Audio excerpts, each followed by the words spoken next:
الفاتحة. أعوذ بالله من الشيطان الرجيم. بسم الله الرحمن الرحيم. الحمد لله رب العالمين الرحمن الرحيم مالك يوم الدين إياك نعبد وإياك نستعين اهدنا الصراط المستقيم صراط الذين أنعمت عليهم غير المغضوب عليهم ولا الضالين آمين. أعوذ بالله من الشيطان الرجيم. بسم الله الرحمن الرحيم. إذا وقعت الواقعة ليس لوقعتها كاذبة خافضة رافعة إذا رجت الأرض رجا وبست الجبال بسا فكانت هباء منبثا كنتم أزواجا ثلاثة فأصحاب الميمنة ما أصحاب الميمنة وأصحاب المشأمة ما أصحاب المشأمة والسابقون السابقون أولئك المقربون في جنات النعيم ثلة من الأولين وقليل من الآخرين على سرر موضونة متكئين عليها متقابلين يطوف عليهم ولدان مخلدون بأكواب وأباريق وكأس من معين لا يصدعون عنها ولا ينزفون وفاكهة مما يتخيرون ولحم طير مما يشتهون وحور عين كأمثال اللؤلؤ المكنون جزاء بما كانوا يعملون لا يسمعون فيها لغوا ولا تأثيما إلا قيلا سلاما سلاما وأصحاب اليمين ما أصحاب اليمين في سدر مخضود وطلح منضود وظل ممدود وماء مسكوب وفاكهة كثيرة لا مقطوعة ولا ممنوعة وفرش مرفوعة إنا أنشأناهن إنشاء فجعلناهن أبكارا عربا أترابا لأصحاب اليمين ثلة من الأولين وثلة من الآخرين وأصحاب الشمال ما أصحاب الشمال في سموم وحميم وظل من يحموم لا بارد ولا كريم إنهم كانوا قبل ذلك مترفين وكانوا يصرون على الحياث العظيم وكانوا يقولون أئذا متنا وكنا ترابا وعظاما أئنا لمبعوثون أو آباؤنا الأولون قل إن الأولين والآخرين لمجموعون إلى ميقات يوم معلوم ثم إنكم أيها الضالون المكذبون لآكلون من شجر من زقوم فمالئون منها البطون فشاربون عليه من الحميم فشاربون شرب الهيم هذا نزلهم يوم الدين نحن خلقناكم فلولا تصدقون أفرأيتم ما تمنون أأنتم تخلقونه أم نحن الخالقون نحن قدرنا بينكم الموت وما نحن بمسبوقين على أن نبدل أمثالكم وننشئكم فيما لا تعلمون ولقد علمتم النشأة الأولى فلولا تذكرون أفرأيتم ما تحرثون أأنتم تزرعونه أم نحن الزارعون لو نشاء لجعلناه حطاما فظلتم تفكهون إنا لمغرمون بل نحن محرومون أفرأيتم الماء الذي تشربون أأنتم أنزلتموه من المزن أم نحن المنزلون لو نشاء جعلناه أجاجا فلولا تشكرون أفرأيتم النار التي تورون أأنتم أنشأتم شجرتها أم نحن المنشئون نحن جعلناها تذكرة ومتاعا للمقوين فسبح باسم ربك العظيم فلا أقسم بمواقع النجوم وإنه لقسم لو تعلمون عظيم إنه لقرآن كريم في كتاب مكنون لا يمسه إلا المطهرون تنزيل من رب العالمين أفبهذا الحديث أنتم مدهنون وتجعلون رزقكم أنكم تكذبون فلولا إذا بلغت الحلقوم وأنتم حينئذ تنظرون ونحن أقرب إليه منكم ولكن لا تبصرون فلولا إن كنتم غير مدينين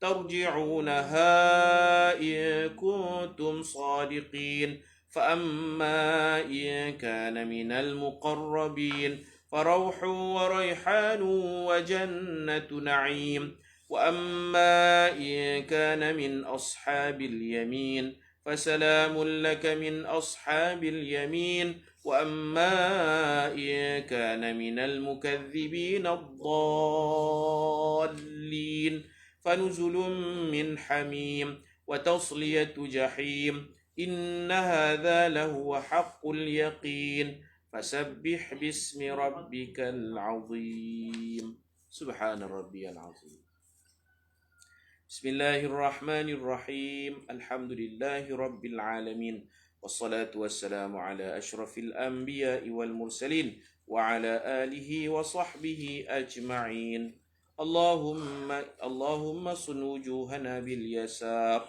ولا توهنا بالإقتار فنسترزق من طالب رزقك ونستعطف شرار خلقك ونشتغل بحمد من أعطانا ونبتلى بذم من منعنا وأنت من وراء ذلك كله أهل العطاء والمنع اللهم كما صنت وجوهنا عن السجود إلا لك فصنا عن الحاجة إلا إليك بجودك وكرمك وفضلك يا أرحم الراحمين اللهم أغننا بحلالك عن حرامك وبطاعتك عن معصيتك وبفضلك عن من سواك وصلى الله على سيدنا محمد وعلى آله وصحبه وبارك وسلم الحمد لله رب العالمين تقبل الله منكم.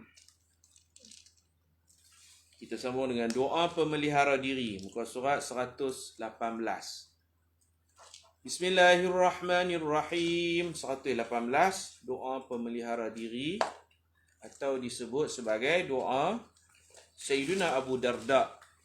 Allahumma anta rabbi la ilaha illa anta alayka tawakkaltu wa anta rabbul arshil azim ma syaa Allahu kan wa ma lam yasha' lam yakun ولا حول ولا قوة إلا بالله العلي العظيم أعلم أن الله على كل شيء قدير وأن الله قد أحاط بكل شيء علما اللهم إنا نعوذ بك من شر أنفسنا ومن شر غيرنا ومن شر كل شيطان وإنس وجن وباغ وحاسد وسبع وحية وعقرب ومن شر كل دابة أنت آخذ بناصيتها إن ربنا على صراط مستقيم الحمد لله رب العالمين.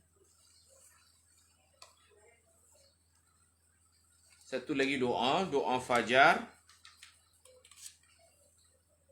Allahumma inni as'aluka rahmatan min 'indika tahdi biha qalbi wa tajma'u biha shamli wa talummu biha sha'thi wa taruddu biha ulfati wa tuslihu biha dini wa taqdi biha dini wa tahfazu biha ghaibi wa tarfa'u biha shahidi wa tuzakki biha 'amali وتبيض بها وجهي وتلهمني بها رشدي وتقضي بها حاجتي وتعصمني بها من كل سوء اللهم إني أسألك إيمانا خالصا يباشر قلبي وأسألك يقينا صادقا حتى أعلم أنه لن يصيبني إلا ما كتبته علي والرضا بما قسمته علي اللهم إني أسألك إيمانا صادقا ويقينا ليس بعده كفر وأسألك رحمة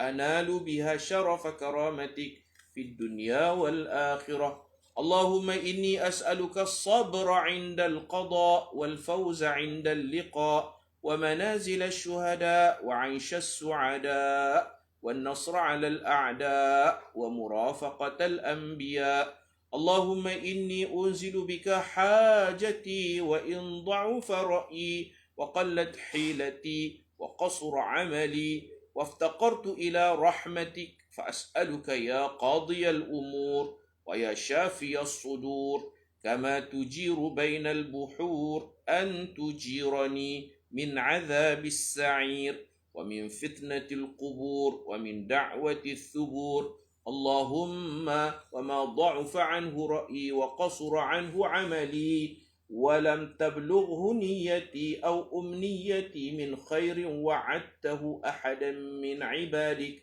أو خير أنت معطيه أحدا من خلقك فإني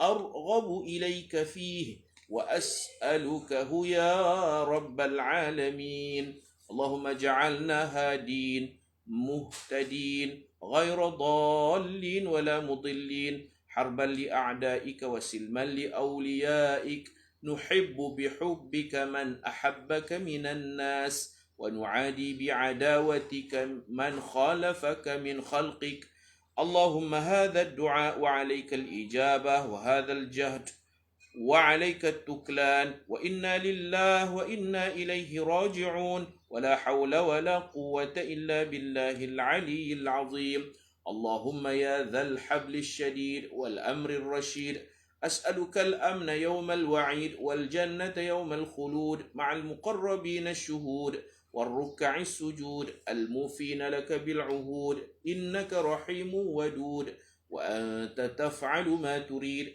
سبحان من اتصف بالعز وقال به سبحان من لبس المجد وتكرم به سبحان من لا ينبغي التسبيح إلا له سبحان ذي الفضل والنعم سبحان ذي القدرة والكرم سبحان الذي أحصى كل شيء بعلمه اللهم اجعل لي نورا في قلبي ونورا في قبري ونورا في سمعي ونورا في بصري ونورا في شعري ونورا في بشري ونورا في لحمي ونورا في دمي ونورا في عظامي ونورا من بين يدي ونورا من خلفي ونورا عن يميني ونورا عن شمالي ونورا من فوقي ونورا من تحتي اللهم زدني نورا اللهم زدنا نورا وأعطنا نورا واجعل لي واجعل لنا نورا برحمتك يا أرحم الراحمين والحمد لله رب العالمين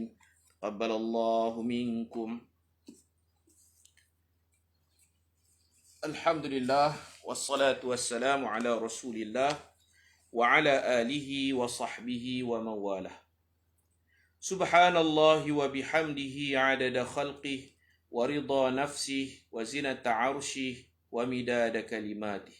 Subhanallahi wa bihamdihi adada khalqih wa ridha nafsih wa zinata arshih wa midada kalimatih.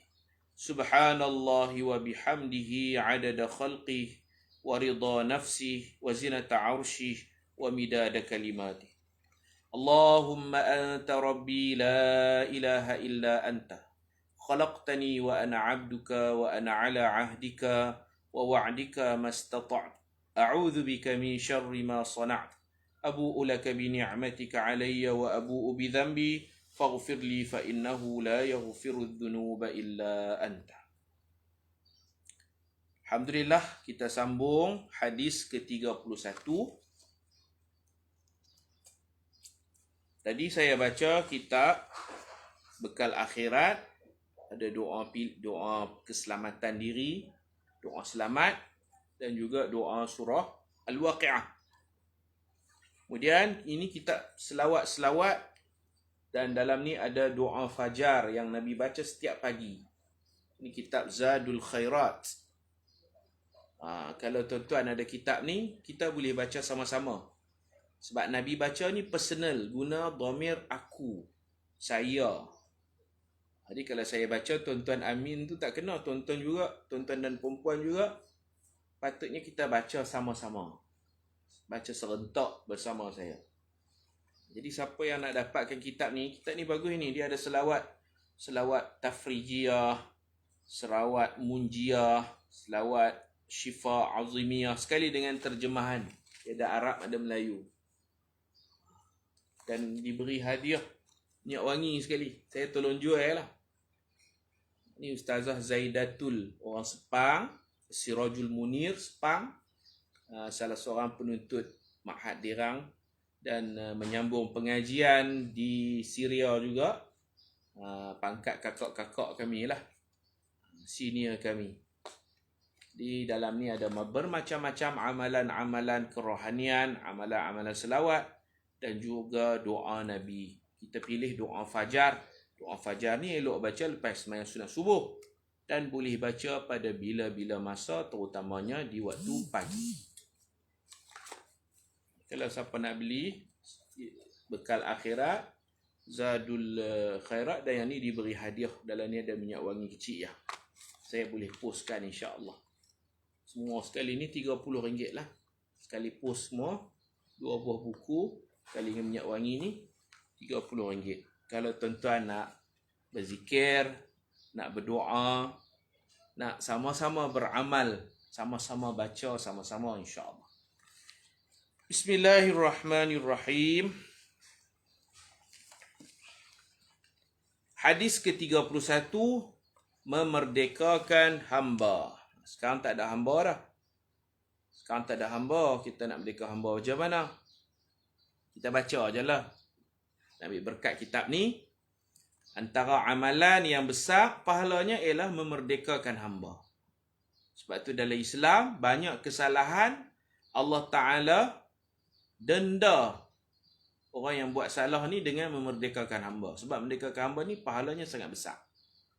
Contoh orang yang bergaduh dengan isteri, kemudian bermasam muka dan dia kata kat isteri dia, kamu macam mak aku. Maknanya dia tak mau subuh. Dia anggap ibu dia macam mak dia. Dia cakap macam tu. Maka dia memang tak boleh bersetubuh dengan isteri dia. Dia telah melafazkan qaulan munkaran, satu perkataan yang buruk, kata kesat. Dan untuk tebus kata-kata tersebut, dia kena merdekakan hamba. Selagi dia belum merdekakan hamba, dia tak boleh setubuh dengan isterinya sebab dia bergaduh. Dia kata, kamu macam ibuku, kamu macam nenekku, kamu macam kakakku. Kalau dia setubuh, berdosa seperti bersetubuh dengan ibu sendiri. Kalau dia bersetubuh, macam bersetubuh dengan nenek sendiri. Dia kena hatta yukaffira, sehingga dia bayar kafarah, iaitu merdekakan hamba. Kalau tak ada hamba, kena puasa 2 bulan berturut-turut. Lepas tu baru boleh dia kembali bersetubuh dengan isterinya. Orang yang bunuh orang, Wa man qatala mu'minan khata'an, siapa bunuh orang beriman walaupun tersilap, tertembak, terlanggar. Khata'an, sekalipun tersilap, bunuh tak sengaja, fatahriru raqabatin mu'minah. Dia kena tebus dosa bunuh dia tu dengan memerdekakan hamba yang beriman. Dia ke hamba lagi. Siapa langgar sumpah, bersumpah wallahi tak mau buat sekian-sekian, tiba-tiba dia langgar, merdekakan hamba. Tapi ada pilihan lah. Langgar sumpah ada pilihan, sama ada memerdekakan hamba, atau puasa 3 hari, atau memberi pakaian kepada 10 orang miskin. Bagi baju pada orang miskin 10 orang. Seorang selai. Atau bagi makanan secupak beras kepada 10 orang miskin. Itu paling ringan lah, secupak beras. Boleh pilih kan tu. Itu kafarah takhir, boleh pilih. Langgar sumpah, kafaratul yamin. Pendek kata, sekarang ni tidak ada lagi hamba. Semua terhutang budi dengan Islam. Islam tak haramkan kita ambil hamba. Islam tak haramkan kita beli hamba. Tapi Islam membuka makharij, pintu-pintu supaya hamba ini dilepaskan, dibebaskan. Salah ni denda hamba. Salah bunuh orang hamba. Salah kata kat bini seperti ibu, merdekakan hamba. Langgar sumpah hamba. Bersetubuh di siang Ramadan, merdekakan hamba. Banyaklah. Jadi orang ni buat salah, merdeka hamba. Maka hamba dibebaskan atas jasa Islam, atas jasa agama Islam. Sekarang tak ada hamba, mungkin nanti ada balik, wallahu a'lam. Perhambaan, perdagangan manusia. Hamba ni dapat percolekan, hamba dapat lepas peperangan, hamba dapat bila orang jual kita pergi beli, macam gambar apa? 3 Abdul lah. Pi Ramli tunjuk kan. Jual hamba macam jual barang. Jual hamba 3 Abdul. Pi Ramli dia nak tunjuk tu. Macam tu. Seseorang menyamakan kerinting rambut isterinya dengan tu rambut tak apa, dia tubuh badan. Tubuh badan disamakan. Sama tu kalau dalam bab memuji tak apa. Dia samakan tu ketika marah. Orang Melayu tak ada buat zihar, insya-Allah. Orang Melayu tak erti buat zihar. Orang Arab ketika bergaduh dalam suasana berperang dengan isteri, berperang marah. Jadi menyebai kata, hang ni macam mak ah. Macam tu. Dia cakap tu dalam keadaan marah macam mak dia sendiri, mak suami. Itu bagi zihar. Tapi kalau puji tak apa, kamu jalan macam ibuku, kamu masak sedap macam ibuku. Yang tu dalam bab memuji. Jack nak jack. Yang tu tak apa. Rambut tak apa, rambut bukan badan. Zihar ni dia berlaku bila menyamakan badan isteri dengan badan perempuan dalam family suami. Yang haram suami nikahi. Suasana cakap tu, suasana gaduh, suasana perang, suasana merajuk, marah-marah, gitu. Kalau dalam ketika memuji tidak jadi zihar. Okey, baik. Sekarang tak ada hamba, tapi ada amalan seperti memerdekakan hamba. Ada amalan.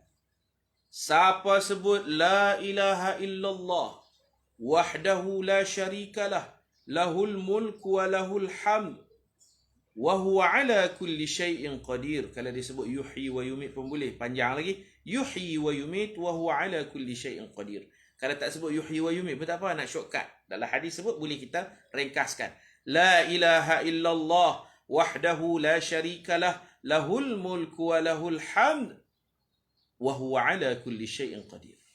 Kita duk biasa sebut yuhyi wa yumit, sebutlah tak apa. Yuhyi wa yumit wa huwa ala kulli syai'in qadir. Baca ni dapat pahala seperti membebaskan hamba. Fa'u. Hamba orang jual mahal. Kita baca tu. Berapa kali nak baca? Sekurang-kurangnya 100 kali sehari. La ilaha illallah wahdahu la syarikalah, lahul mulku wa lahul hamd, yuhyi wa yumit wa huwa ala kulli syai'in qadir. La ilaha illallah. La tu panjang sikit. La ilaha illallah. Kalau la pendek, dia jadi lam taukid. La ilaha illallah. Sungguh Tuhan kecuali Allah. Dia bukan makna sungguh Tuhan kecuali Allah. Dia tiada Tuhan yang layak disembah. La nafiyah, panjang 2 harakat. Paling kurang 2 harakat. La ilaha illallah. Dan boleh panjang lagi. La panjang lagi sebab dia jadi mad jaiz. Mad jaiz harus dipanjangkan 2 harakat, 4 harakat, 6 harakat. Mad jaiz munfasil. La ilaha. Panjang sikit. 2 harakat pun jadilah 2 4 6. Jangan la ilaha illallah macam tu. La ilaha lam kalau pendek jadi lam taukid. Sungguh Tuhan kecuali Allah. Oh, berat tu noh. Macam orang duk tahlil kan, nak makan cepat. Dia mulut dia pun cepat. La ilaha illallah, la ilah. Bukan gutu. La ilaha illallah, la ilah. Panjang sikit. Kurang-kurang 2 harakat. La ilaha illallah. Tiada Tuhan kecuali Allah. Tiada Tuhan yang layak disembah kecuali Allah. La. 2. Tak pernah lagi saya jumpa orang buat 6 tahlil. Kenuri kan, nak makan kenuri. La ilaha illallah, la ilaha illallah. Lambat. Kalau 6 lambat sangat. 4 sederhana. Paling kurang 2. Baca 100 kali. La ilaha illallah wahdahu la syarikalah. Lahul mulku wa lahul hamd. Yuhyi wa yumit wa huwa ala kulli syai'in qadir. Siapa baca 100 kali, hifzan minas syaitan. Dia terjaga daripada syaitan. Syaitan takut dekat dia. 100 kali dia baca, syaitan takut. Dia terjaga. Kalau ada anak dia kena histeria ke apakah, dia pergi bagi salam. Hari tu dia pergi bagi salam, hantu lari. Hantu takut ke dia? Syaitan takut. Dia baca 100 kali tu. Dia dijaga, ada protection daripada gangguan syaitan. Syaitan tak kacau dia, dan orang lain yang kena kacau dia mai tu, syaitan lari. Itu perawat ni baca 100 kali. Kemudian ditinggikan darjatnya 100 darjat. Kan nak lama, la ilaha illallah wahdahu la syarikalah. Lahul mulku wa lahul hamd. Yuhyi wa yumit wa huwa ala kulli syai'in qadir. Kemudian dia baca tu, dia dapat pahala seperti memerdekakan 10 orang hamba dari keturunan Nabi Ibrahim. Nabi Ibrahim, Nabi Ismail. Tak ada lah keturunan Nabi Ibrahim, Nabi Ismail ni hamba. Nak abang kata hamba yang paling mahal. Hamba yang sangat mahal. Hamba tu bagaikan anak Nabi Ibrahim, Nabi Ismail. 10 orang. Baca 100 kali. Itu kena amal lah. Kena cari masa untuk kita pegang tasbih, baca.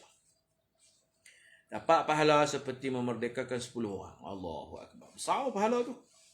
Nabi kita SAW duit banyak. Kita baca kitab-kitab berkaitan Nabi ni, Nabi ada maula. Apa makna maula? Orang yang Nabi beli, hamba yang Nabi beli jadi hak Nabi, kemudian Nabi merdekakan.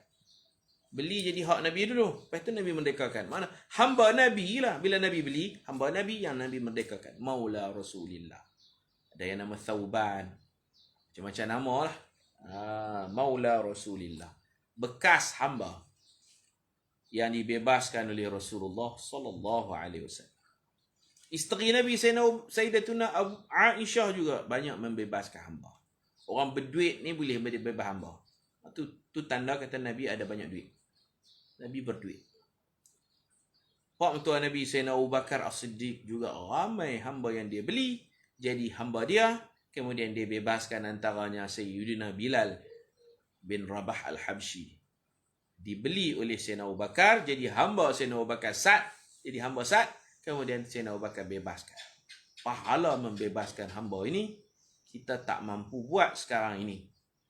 Kalau ada pun harga dia mahal. Jual orang, bukan jual motor. Bukan jual motor Honda, jual orang tu. Mahal. Bukan jual anak pokok, jual orang. Tentu mahal. Kita kaya pun kita tak boleh nak buat sebab tak ada orang jual. Tak ada orang nak beli. Kalau ada jual pun siapa nak beli? Jadi kita berzikirlah, bertahlillah, la ilaha illallah. Wahdahu la syarikalah. Lahul mulku wa lahul hamd. Yuhyi wa yumit. Wa huwa ala kulli syai'in qadir. Kalau tak mahu sebut yuhyi wa yumit pun boleh. Wa huwa ala kulli syai'in qadir. 100 kali sehari. Kita ada jaga. Tidak akan didengki. Tidak akan disihir. Syaitan pun takut kat kita. Dia jadi macam Sayyidina Umar. Sayyidina Umar kata Nabi SAW. Sayyidina Umar, dia tidak berjalan di satu lorong melainkan syaitan akan mencari lorong lain. Sayyidina Umar kalau dia jalan satu jalan, syaitan akan lari cari jalan lain. Syaitan akan lari. Pasal apa? Sebab iman, ketakwaan dan Sayyidina Umar ni memang dia rajin mengamalkan tahlil la ilaha illallah wahdahu la syarikalah. Kita dalam sehari dah 20 kali. Lepas subuh kita baca ada 10 kali kan. Lepas maghrib kita baca 10 kali. Dalam keadaan kaki jangan ubah. Kita wirid bagi salam maghrib, kita jangan ubah kaki, duduk tahiyat. Kaki hak kanan pacak tu terus pacak. Duduk tawarruk, kaki pacak lah. Suruh ubah. Kecuali sakit makan cekam ke apa tak apalah. Jangan bersila lagi. Duduk tu 10 kali. Tu lepas maghrib 10 kali. Lepas subuh tadi pun 10 kali. Tahanlah kalau nak terkencing ke apa. InsyaAllah sempat 10 kali je pun. Lenguh pun tahan. Tahan saat 10 kali. Duduk macam tahiyat akhir. Jadi dalam sehari dah 20 kali dah. Lepas maghrib, wirid maghrib dan wirid subuh. Baki lagi 80 kali lagi. Pergi cukup lah. Tapi dia kena buat sama-sama. Seorang-seorang kadang-kadang dia tak rajin. Zikir kan macam tu. Dia nak bilang dengan tasbih, dengan jari. Dia tak rajin. Kalau dia zikir hak jenis ni rajin lah jenis ni. Jenis tolak. Tolak tu. Hak tu cekak-cekak lah. Kan? Duk tas, tu laju. Tak lenguh pula tangan. Tolak tu faham tak? Tuan-tuan faham tak tolak tu? Duk scroll tu. Yang tu cukup cekak lah. Tak lenguh jari ni. Baik. Daripada an Abdullah bin Umar radhiyallahu anhu qala Rasulullah sallallahu alaihi wasallam man a'taqa syirkan lahu fi 'abdin fakana lahu malun yablughu thaman al-'abdi qima 'alayhi qimat al-'adli fa'ata syuraka'ahu hisasahum wa 'ataqa 'alayhi al-'abdu wa illa faqad 'ataqa minhu ma 'ataqa. Rawahu al-Bukhari wa Muslim. Artinya daripada Abdullah bin Umar radhiyallahu anhuma berkata, Rasulullah sallallahu alaihi wasallam bersabda, barang siapa memerdekakan apa yang menjadi bahagian miliknya pada diri seorang hamba. Hamba ni ada yang berkongsi. Kongsi milik pun ada. Dan dia masih mempunyai wang yang cukup untuk membayar keseluruhan harga hamba itu dari rakan kongsinya yang lain. Dulu ni share duit beli hamba. Jadi hamba tu dia punya owner dia ada 2 orang contoh, 3 orang. Dia merdeka bahagian dia. Dia baca pagi ni fadilat memerdekakan hamba. Dia merdeka bahagian dia. Hak satu bahagian lagi, bahagian kawan dia tak termerdeka lagi. Kata Nabi, kalau dia masih mempunyai wang yang cukup untuk membayar keseluruhan hamba itu dari rakan kongsinya yang lain, maka hendaklah dia membayarnya. Ni irsyad lah. Nabi syorkan, bukan Nabi wajibkan. Nabi galakkan dia bayar harga hamba tu dekat kawan dia. Dan hak bahagian dia merdeka separuh. Separuh lagi dia buat bayaran kepada member dia. Maka hamba tu akan merdeka penuh. Kalau 2 orang memiliki seorang hamba. Hak seorang ni merdeka bahagian dia. Hamba ni masih, walaupun hamba ni dimerdekakan, hamba ni masih berstatus setengah merdeka, setengah hamba. Separuh hamba, separuh merdeka. Itu Nabi kata, kalau kamu merdekakan bahagian kamu, kamu ada duit, kamu bayar dekat rakan kongsi kamu, supaya hamba ni merdeka penuh. Dalam fiqh memang ada hamba merdeka penuh, ada hamba yang merdeka separuh. Macam telur separuh masak, hamba merdeka separuh pun ada. Harga hamba itu hendaklah dinilai secara adil. Hamba nilai ada penilaian dia lah kan. Macam kita nak beli rumah, nak beli tanah pun ada nilai dia. Berapa dia perlu bayar, perlu diadilkan penilaian dia. Tetapi jika dia tidak mempunyai wang yang cukup, dia tak ada duit, dia boleh merdeka hak share, hak bahagian dia merdeka lah 1/2. Maka sungguh dia telah membebaskan apa yang menjadi miliknya sahaja, yakni merdeka separuh, merdeka setengah. Hamba ni datang dari mana? Datang daripada orang jual. Macam 3 Abdul tu jual hamba. Dengan pak mertua dia sekali dia jual. Tu Piramli ni dia baca kitab fiqh. Baca kod-kod lah kan. jual hamba. Pasal langgar perjanjian, bapa marah, tak marah. Suka. Akhirnya marah sungguh. Dia jual. Langgar perjanjian tu. Itu P. Ramlee nak ajak.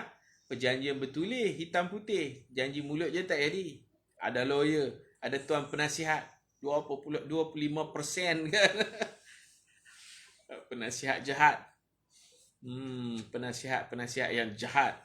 Yang tak cerdik dijadikan penasihat. Banyaklah pengajarannya. Hamba, orang jual kita beli. Kadang orang colek.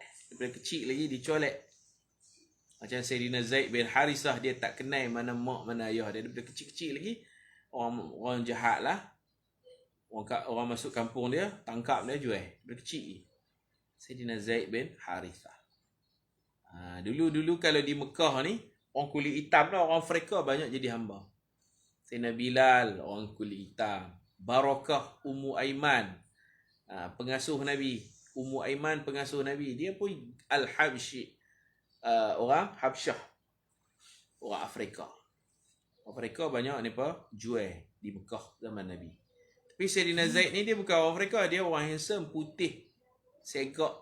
Dia pun menerima nasib itu, dijual sejak kecil. Orang colek lah, orang tangkap. Curi. Ada yang dapat melalui peperangan. Orang Arab ni kalau dia pergi perang, dia bawa bini dia supaya tepuk tangan belakang, bagi sokongan bawa bini. Dia tak tahu kadang-kadang dia kena bunuh. Bila dia kena bunuh, bini dia ditawan. Bini dia ditangkap. Dibahagi-bahagikan kepada tentera. Jadi hamba lah bini dan anak-anak. Dia bawa bini untuk jadi tukang sorak. Dia bawa anak untuk sorak. Bagi semangat. Dia tak ada iman. Dia nak semangat. Semangat daripada isteri. Abang lawan, abang. Abang lawan. Abang pun mati. Bini tu kena tawan. Jadi hamba. Gitulah. Ada yang jadi hamba kerana melanggar perjanjian. Ada yang jadi hamba kerana dicolek. Ada yang jadi hamba hasil peperangan. Keterangan hamba abdi terbahagi kepada beberapa jenis. Ada yang menjadi hamba 100%. Ada yang dijadikan kemerdekaan, dijanjikan kemerdekaan selepas tuannya meninggal. Ni tuan dia ada buat perjanjian. Lepas aku mati, hang merdeka. Tuan dia tak mau dia difaroidkan. Hamba ni dia macam binatang. Hamba ni dia macam barang-barang yang boleh dijual beli dan boleh difaroidkan nilainya atau faroid dia sendiri. Maksudnya kalau ramai ni, kita bilanglah berapa orang dapat dekat dia anak ni kan. Ataupun dijual dan difaroidkan nilai dia. Seorang tuan yang berkata kepada hamba, lepas aku mati, hang merdeka. Hang jadi hamba sepanjang hidup aku je. Aku tak harap anak-anak aku mengurus kamu. Anak dia jahat, zalim. Jadi tuan ni kata macam tu, ada surat dipanggil hamba mudabbar. Yantaziru dubura mauti sayyidihi. Hamba ini menunggu bila tuan dia nak mati. Tuan dia pejam mata, mati je, dia merdeka. Status dia. Itu mudabbar. Hamba macam ni tak boleh jual lah. Pasal dah ada janji nak merdekakan dia lepas tuan mati. Tuan tak boleh jual. Ada yang dijanjikan merdeka. Surat perjanjian lah. Surat perjanjian tu dipanggil kitabah. Aqdul kitabah. Perjanjian bertulis. Ada yang dijanjikan merdeka jika sanggup membayar sejumlah wang atau harta. Macam Sayyidina Salman Al-Farisi. Tuan dia buat syarat bayar duit dan tanam pokok kurma. Saya cerita dah. Kurma Nabi, kurma ajwah tu. Itu syarat-syarat dia. Penuhi syarat-syarat tersebut, kau merdeka. Ada akad kitabah yang bertulis. Perjanjian bertulis, hitam putih. Sebab tu hamba jenis ni dipanggil hamba apa? Hamba mukatab. Dia dinamakan hamba mukatab. Daripada perkataan katab, yukatibu. Aqdul kitabah. Dia mukatab. Hamba yang ditulis perjanjian kepada dia. Hamba mukatab ini kalau dalam asnaf zakat, dia layak menerima zakat. Hamba-hamba lain tak boleh dapat zakat. Hamba macam ni, pasal dia sedang mengumpul sejumlah wang untuk membebaskan dirinya. Untuk menebus dirinya. Kita boleh bagi zakat kat dia. Wafir riqab. Boleh bagi zakat kepada wafir riqab, hamba yang terbelenggu. Dibelenggu kehambaan. Dan dia sedang berusaha untuk membayar harga dirinya kepada Tuhan dia. Asnah wafir riqab. belenggu kehambaan. Itu boleh bagi zakat. Hamba-hamba lain tak boleh. Hamba lain kalau kita bagi, dapat kat tuan dia. Bagi duit, tuan dia balas. Hamba ni dia akan simpun duit, pasal dia nak bayar kat tuan dia. Dari dia kepada tuan. Kalau hamba lain, segala duit hamba menjadi milik tuan. Bagi zakat kat hamba, macam bagi kat tuan dia. Tuan dia kaya, mana layak dapat zakat kan? Gitu. Ni hamba mukatab. Hamba mukatab dia ada duit. Dia usaha, himpun duit. Celah-celah tu kalau dia mati, duit dia difaroidkan kepada family dia. Asal dalam bab faraid, harta yang berbeza status, merdeka, harta orang merdeka tak difaroidkan kepada hamba. Tapi, begitu juga harta hamba tak difaroidkan kepada orang merdeka. Tapi dalam bab ni, harta hamba mukatab yang sedang dia kumpulkan untuk merdeka, harta yang dia kumpulkan tiba-tiba dia mati celah-celah tu, dia tak sempat merdeka, hartanya difaroidkan kepada keluarganya yang merdeka. Perbezaan status tu tak apa. Hamba lain dia tak ada harta, nak faroid macam mana? Hamba tidak layak mendapat pusaka dan tidak dipusakakan. Tak layak dapat pusaka pasal berbeza status, dan tidak dipusakakan pasal hamba lain tidak memiliki harta. Kecuali hamba mukatab, dia tidak menerima faraid jika keluarganya yang merdeka mati. Tetapi jika dia yang mati, hartanya difaraidkan kepada keluarganya yang merdeka. Kerana dia mempunyai harta yang sedang dia kumpul untuk memerdekakan dirinya. Nama hamba mukatab. Mengaji pilah walaupun tak ada hamba. Dia ada lain-lain tu. Hukum dia lain-lain. Semua kitab fiqh ada tajuk hamba. Takut nanti ada lagi perhambaan, jadi kita pun tercengang. Biar kita mengaji, kita tahu. Negara mana yang masih ada hamba, Ustaz? Saya pun tak tahulah. Tak tahulah. Adakah negara yang masih ada hamba? Mungkin ada lah. Negara mana saya tak tahu. Ada yang disetubuhi oleh tuan. Ni hamba perempuan lah. Hamba perempuan yang disetubuhi oleh tuan. Tuan kalau dia beli hamba perempuan, dia boleh bersetubuh. Syarat dia hamba tu tak kahwin lah. Kalau hamba tu ada suami dia, hamba perempuan ada hamba lelaki, dikahwinkan, tak boleh kacau oleh bini orang. Hamba single ni, hamba ni perempuan, tuan boleh bersetubuh. Boleh. Dapat anak pun tak apa. Dapat anak pun tak apa. Tuan boleh bersetubuh dengan hamba perempuan. Tapi kalau tuan tu perempuan, dia tak boleh bersetubuh dengan hamba lelaki dah. Tuan lelaki boleh bersetubuh dengan hamba perempuan. Dapat anak pun tak apa. Bila dapat anak, dia naik daripada nama hamba, dia naik jadi nama Ummul Walad, ibu anak. Ibu anak. Dia mengandung anak tuan dan dia melahirkan anak untuk tuan dia. Panggil Ummul Walad. Isteri Nabi ada Ummul Walad? Ada. Dia bukan isteri, Dia hamba Nabi, Nabi bersama mengandung dan melahirkan anak. Iaitu Sayyidatuna Maryah Al-Qibtiyah. Maryah Al-Qibtiyah, orang Mesir, Qibti Mesir, dihadiahkan oleh Raja Mesir kepada Nabi. Nabi ada utus surat kepada Muqawqis Mesir, ajak dia masuk Islam. Dia kata dia belum bersedia untuk masuk Islam, tapi surat Nabi tu dia letak haruman kasturi di surat dan diletak di satu peti mah, disimpan elok-elok surat Nabi. Nabi ajak dia masuk Islam. Ada utusan Nabi bawa surat. Dia muliakan surat Nabi. Walaupun dia tak Islam, dia muliakan surat Nabi. Dia jaga elok-elok. Tak sama macam Raja Parsi. Raja Parsi dapat surat Nabi, dia koyak-koyak surat Nabi. Dia lempak, dia pijak. Sampai berita kat Nabi. Nabi kata, Allah akan koyak rabakkan kerajaannya.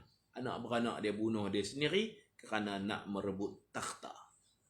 Dia koyak surat aku, Allah koyak kerajaan dia, kata Nabi. Mazzaqallahu mulka. Itu Raja Parsi Iran. Raja Mesir bagus. Ibu bagi wangi sikit, dia simpan. Ada upacara adat istiadat menyimpan surat Nabi. Dia kata dia belum terbuka hati untuk Islam.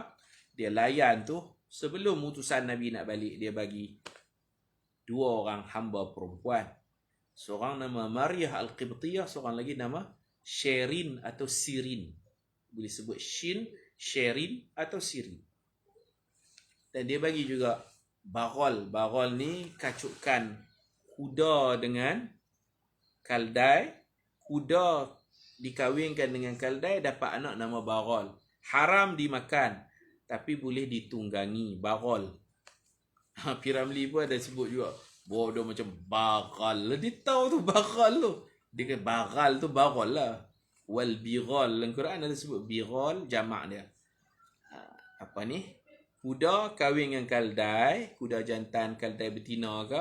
Atau kuda betina kaldai jantan. Tak apa, kahwin dapat anak. Anak tu haram dimakan sebab halal kahwin dengan haram. Kuda halal, kaldai haram. Percampuran benih halal dan haram menghasilkan anak haram. Anak haram ni anak yang haram dimakan. Bagol. Dia lari laju macam kuda bagol ni. Muka dia depan macam kuda tapi pendek macam kaldai. Dia kecil lah. Dia kecil. Dia macam kuda padi lah. Kecil lagi pada kuda padi. Walaupun kecil, dia lari laju, lari kencang. Tu bagol. Lari kencang tapi kecil. Tak boleh bawa barang banyak-banyak. Orang nak naik boleh lah. Seorang boleh naik. Seorang boleh naik. Boleh naik. Kan ada gambar Piramli naik kaldai pun ada kan? Cerita Piramli je banyak pagi ni. Dia berlakon di mana ada kaldai boleh naik semua tu. Berlakon luar negara. Hebat tu. Belanja besar. Baik, tuan-tuan dan puan-puan. Bagol dia hadiah kat Nabi juga. Bagol. Nama Duldul. Boleh baca dalam kitab-kitab sejarah.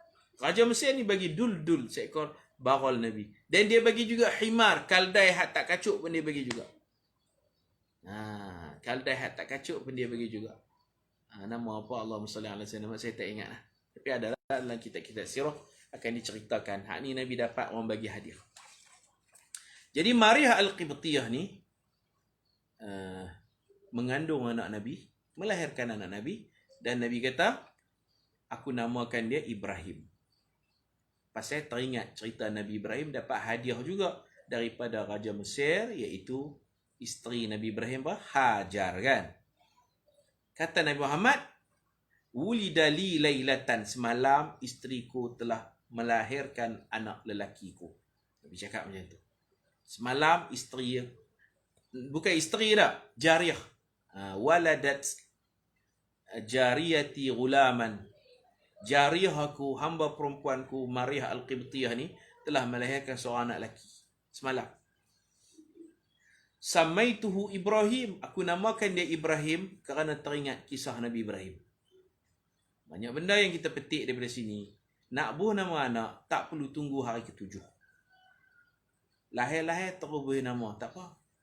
Tu hari ke-7 tu paling lambat lah. Sunat jangan dilambat-lambatkan buh nama. Hari ke-7 tu patutnya dah dapat nama dah. Kalau tak dapat lagi nama hari pertama, fikirlah hari kedua. Hari kedua pun Allah tak bagi ilham, hari ketiga. Paling lambat hari ke-7 kena dapat dah nama. Kena isytihar nama dah hari ke-7 tu. Memanglah pendaftaran dia bagi tempoh berapa hari untuk pi. Tu daftar lah. Nama di mulut kita ni kena ada dah. Paling lambat hari ke-7. Paling cepat, lahir-lahir tu buh nama tu. Waktu duk mengandung tu pun duk fikir dah nama. Takkan tak jumpa-jumpa lagi nama. Nabi menamakan anak Nabi semalam lahir, pagi lepas subuh Nabi cerita. Jariah aku, hamba aku semalam bersalin. Hak mana ni? Hak Maryah tu bersalin anak laki. Nabi seronok, Nabi cerita kat orang lepas subuh. Dan Nabi kata, ni nak bagi tahu ni, nak isytihar. Nama dia nama Ibrahim. Sebab aku teringat kisah Nabi Ibrahim dapat hamba abdi daripada Raja Mesir. Beranak semalam, pagi ni buh nama dah. Tak payah tunggu hari ke-7. Hari ke-7 tu hari yang paling lambat lah. Paling lambat hari ke-7. Paling awal, tu tengah mengandung tu pun ada nama dah. Beranak-beranak, terus kita isytihar nama. Gitu dah. Bab nak pergi daftar JPN tu, ni pun bagi tempoh. Tak apalah. Tapi nama tu ada dah. Kita bincang dengan isteri kita, dengan keluarga kita. Lahir-lahir, harus memberi nama. Hari pertama, harus memberi nama. Hari kedua, hari ketiga, hari keempat. Paling lambat bila? Paling lambat hari ke-7 lah. Kalau hari ke-7 pun tak ada nama lagi, memang cerai. Taklah dosa, tapi awak yang lembab sangat. 7 hari dah beranak, nama tak ada lagi. Tak daftar, cerita lain. Nama. Orang tanya, nama apa Ustaz? 10 hari dah beranak. Nama apa anak Ustaz ni? Tak tahu, duk tengah cari lagi. La ilaha illallah. Lambat sungguh. Paling lambat 7 hari lah. Sesuainya begitu. Itu maksud hadis dinamakan hari ke-7. Maknanya Kalau tak sebut-sebut nama lain, 7 hari tu kira dah dikira lambat. Hari ke-7 tu patutnya dah dapat nama dah. Jadi Ummu Walad lah dia panggil tu. Maria Al-Qibtiyah ni Ummu Walad ni status dia macam mudabbar juga. Dia akan merdeka bila? Lepas tuan dia mati. Lepas Nabi wafat, Maria Al-Qibtiyah pun jadi orang yang merdeka. Okey? Macam tu. Atau kalau tuan dia waktu duduk hidup, tuan dia merdekakan dia merdeka lah.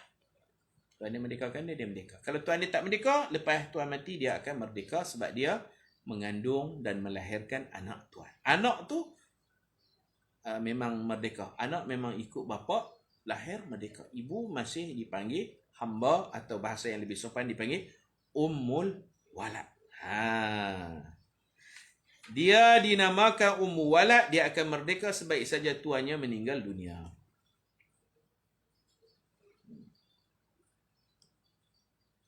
Tak salah hamba. Tapi kalau orang lelaki dia dapat hadiah hamba perempuan, dia beli hamba perempuan, dia dapat dengan apa cara pun hamba perempuan, dia wajib istibrak. Istibrak ni apa? Waktu mula-mula baru beli tu, tak boleh setubuh lagi. Kena tunggu hamba tu, perempuan tu, datang haid sekali paling kurang. Dia beli hamba perempuan. Dia tak boleh setubuh lagi. Dia kena hamba tu suci, haid sekali, betul suci baru boleh. Takut hamba tu mengandung, sat duduk celaru anak siapa pula kan. Jadi kalau dia mai haid, lepas tu dia suci daripada haid, maknanya dia tak mengandung. Itu dipanggil istibrak dalam ilmu fiqh. Istibrak ada dua. Satu istibrak lepas kencing. Kita kalau kencing, buang air kecil, kita berdehem, kita hurut-hurut tu, itu pun istibrak untuk memastikan kemaluan kita tiada kandungan air kencing. Yang ni istibrak beli hamba perempuan atau dapat hamba perempuan. Dapat melalui peperangan ke apa-apa. Diagih-agihkan, dibahagi-bahagikan, kita dapat. Dapat tu, ya, tak boleh setubuh, tak boleh gauli. Kena tunggu dia datang haid sekali. Lepas tu dia mandi, dia suci, okey lah. Macam tu. Baik. Dan ada juga hamba yang merdeka separuh. Ni kita dah baca ni. Hamba separuh. Dia dinamakan hamba al-muba'ad. Ba'dun. Sebahagian separuh. Hamba jenis inilah yang kita bincangkan dalam hadis di atas. Seorang hamba yang asalnya dimiliki oleh 2 orang. Saya buat contoh 2 orang. Mungkin 2 orang, 3 orang, 4 orang. Mana berkongsi. 2 orang tuan. Kemudian salah seorang tuannya memerdekakannya, maka status kehambaannya tinggal 50% sahaja lagi. Jika orang yang memerdekakan itu berkemampuan, dia mestilah membeli separuh harga hamba itu dari rakannya yang enggan memerdekakan hamba. Kalau dia ada duit, dia beli ya. Dengan cara itu, hamba itu akan mendapat kemerdekaan 100%. Jika dia tidak berkemampuan, maka hamba itu akan memegang status hamba muba'ad sahaja. Gitu lah. Ini cerita hamba ni Nabi naskan dalam hadis Nabi. Maknanya benda ni ada kemungkinan berlaku semula. Dan kita ada peluang untuk membeli hamba, memerdekakan hamba, menghadiahkan hamba. Macam tu. Dapat hadiah hamba, beli hamba, perang, dapat tawan hamba. Semua ni ada kemungkinan manfaat insya-Allah. Sallallahu ala sayyidina Muhammad wa ala alihi wa sahbihi wa baraka wa sallam. Walhamdulillahi rabbil alamin. Subhanakallahumma bihamdika asyhadu an la ilaha illa anta astaghfiruka wa atubu ilaik. Bismillahirrahmanirrahim. Wal 'asr innal insana lafi khusr illa alladhina amanu wa 'amilus salihat wa tawasaw bil haqq wa tawasaw bis sabr. Kita baca doa penutup majlis daripada kitab Bekal Akhirat. Muka surat 98. Ya Rabbana a'tarafna bi annana iqtarafna wa annana asrafna ala laza ashrafna fatub alaina tawbah taghsil li kulli hawbah wastur lana al-awrati wa aminir rawati واغفر لوالدينا ربي ومولودينا والأهل والإخوان وسائر الخلان وكل ذي محبة أو جيرة أو صحبة والمسلمين أجمع آمين ربي يسمع فضلا وجودا منا لا باكتساب منا بالمصطفى الرسول نحظى بكل سول صلى وسلم ربي عليه عد الحب وآله والصحب عدد طش الصحب والحمد للإله في البدء والتناهي والحمد للإله في البدء والتناهي والحمد لله رب العالمين. تقبل الله منكم منا ومنكم تقبل يا كريم.